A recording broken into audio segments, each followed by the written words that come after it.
அனைவருக்கும் வணக்கம். அனைவரிடமே இயல்பாக பழகக்கூடிய ராசி இந்த ரிஷபராசிக்காரங்க.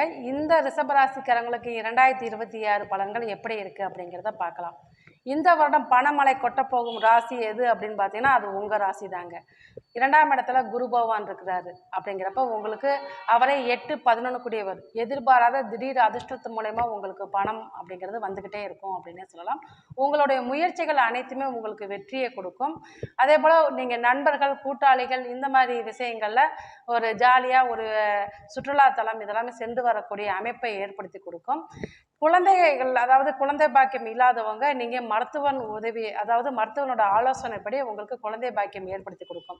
திருமண காலம் அப்படிங்கிறப்ப நீங்கள் ஒரு திருமணத்தை பேசி முடித்தா உடனே அந்த திருமணத்தை காலம் தாமதமாகாமல் விரைவில் திருமணத்தை முடிச்சுக்கிறது உங்களுக்கு நல்ல பலனை கொடுக்கும்.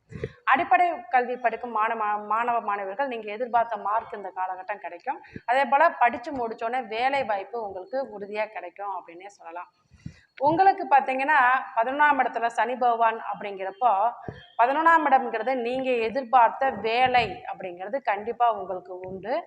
உங்களுடைய அதாவது மூத்த சகோதர வழியில் உங்களுக்கு ஒரு ஆதரவு அல்லது சித்தப்பா வழியில் உங்களுக்கு ஆதரவு இதெல்லாமே கிடைக்கும் அப்படின்னே சொல்லலாம்.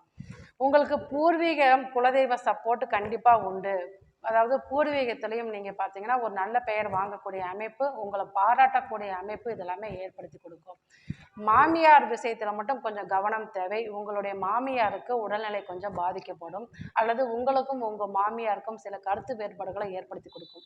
இந்த காலகட்டம் நீங்கள் ஏதாவது வீடு, வண்டி, வாகனம் இந்த மாதிரி வாங்கணும்னு நினச்சிங்கன்னா கொஞ்சம் காலம் வெயிட் பண்ணணும். ஏன்னா உங்களுக்கு பணம் இருக்குது அப்படின்னு சொல்லி நீங்கள் ஏதாச்சும் வண்டி வாங்கினாலோ வீடு வாங்கினாலோ அது ஒரு சில பிரச்சனைகளை கொடுக்கும், ஒரு தடைகளை கொடுக்கும். அதனால் கொஞ்சம் வெயிட் பண்ணி வாங்குறது உங்களுக்கு நல்லது அப்படின்னே சொல்லலாம்.